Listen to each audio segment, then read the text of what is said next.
1,000 times. Sewing can be a real pain in the neck. Well, guess what? So can pressing.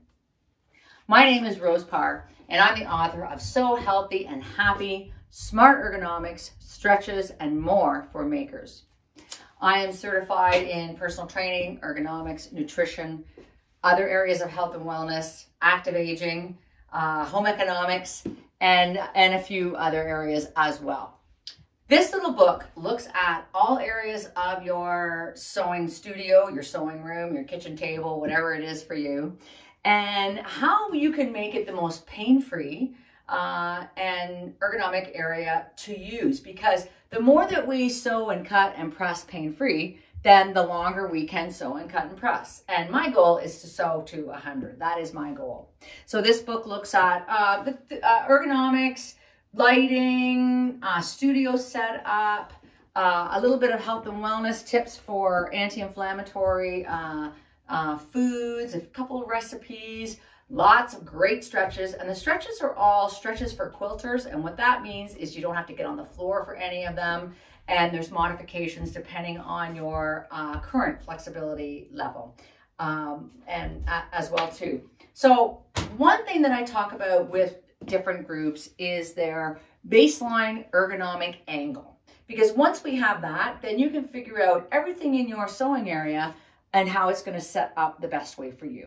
So let's start with that angle. So to get that angle, all you're going to do is you're going to pretend that you're shaking somebody's hand. And you're shaking somebody's hand that's exactly the same height that you are.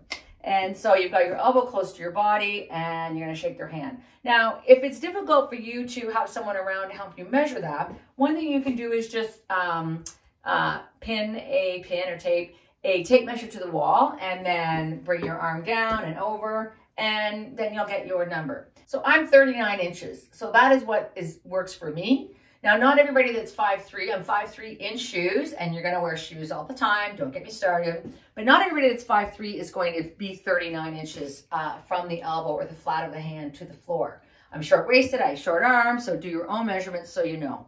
So we've got our 39 inches, that's our baseline. Now, we're going to use that in different areas in the sewing room, but when it comes to our pressing station or our ironing board, what we're going to do next is we're going to measure our iron, the depth of the iron. So that's from the handle to the base. And so we're going to measure that, and mine is 6 inches. They are on average about that, but measure your own so that you know.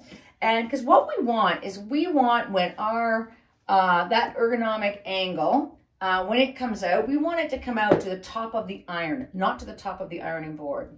So, I mean, we all know, just common sense or trial and error, that if our ironing board is too low and we're ironing like this, then we know what's going to happen. We're going to get a sore neck and a sore back, and okay, we get that. One thing that a lot of people don't realize is that if your ironing board is set too high, then your wrist is going to have to bend to come up over.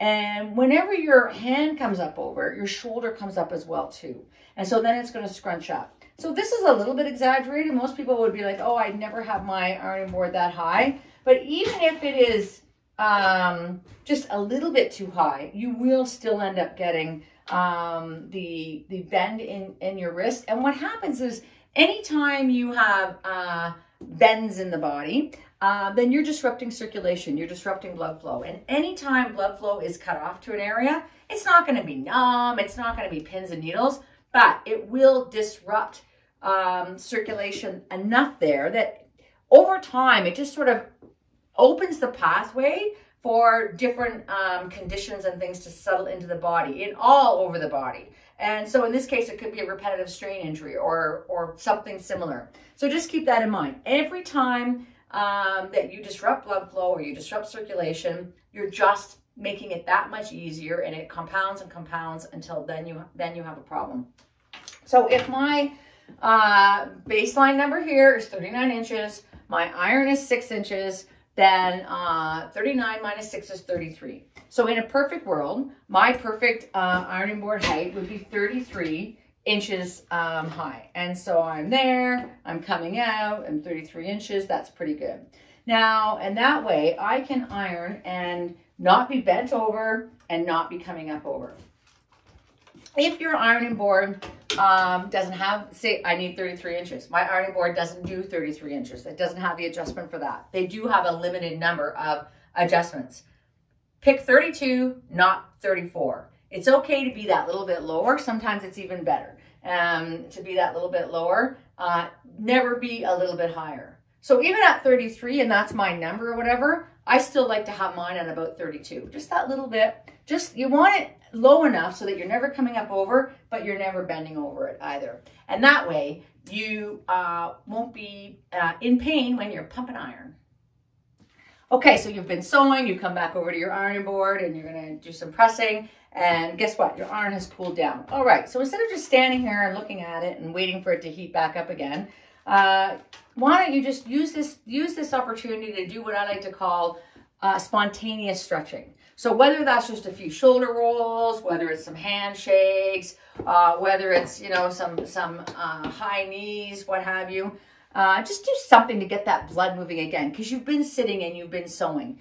And another one of my favorites you can do right here is called the double forearm stretch. So what you're going to do is you're going to interlace your hands in front, and then you're going to flip them down and push them away from you.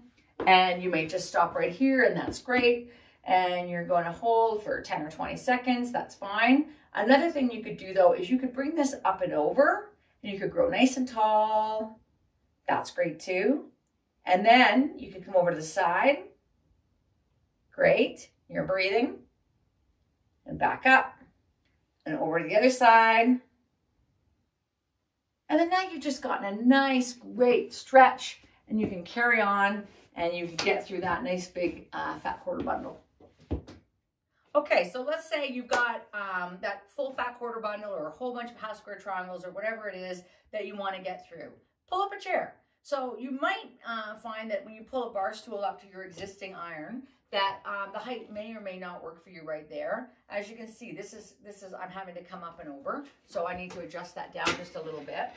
Now, where it gets tricky, that's not bad. Where it gets tricky is that quite often you need to bring the ironing board down so low, it's actually right on top of your thighs. So just keep that in mind, especially if you're pulling over your sewing chair to your ironing board. So it's just, you know, you just have to play with that a bit, but remember that you're still going for that same angle. The important thing is whether you're standing or whether you're seated to do this big batch of ironing, have something in front of you that's going to keep prompting you to look up. So, you know, television is great, window, vision board, whatever it's going to be. Have something there so that you look and you stitch and you look up, you stitch, look up. Because, you know, we spend so much of our life looking down. We need to constantly have cues that remind us to look up. Lots of great tips in So Healthy and Happy. There are my ergonomic techniques and strategies and tips. There are recipes, there are stretches, but then in addition, there are tips from some of the industry leaders in quilting as well as in health and wellness that are giving their tips to help. So, and you can see a full list of them on my website, healthyquilting.com, and find out more there, and it will tell you all of my tipsters. And you have to buy the book to see what their tips are, though.